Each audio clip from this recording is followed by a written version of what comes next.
วันนี้เรามาตามรอยหมอผีอนุสาวรีย์นะคะ มาที่วัดพระศรีมหาธาตุสุพรรณบุรี ตอนนี้เรากำลังจะขึ้นไปที่พระปรางนะคะ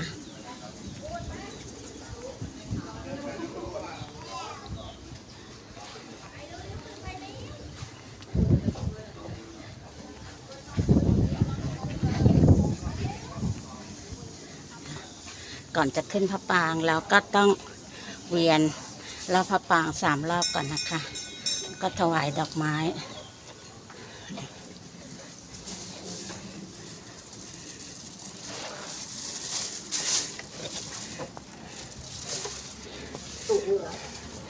นี่นะคะ ตอนนี้เราขึ้นมาถึงยอดพระปรางแล้วนะคะ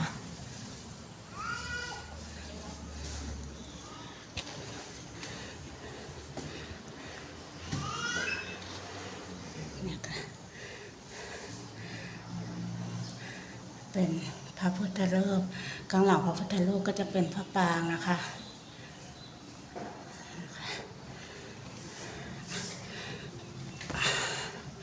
นะโมตัสสะภะคะวะโตอะระหะโตสัมมาสัมพุทธัสสะนะโมตัสสะ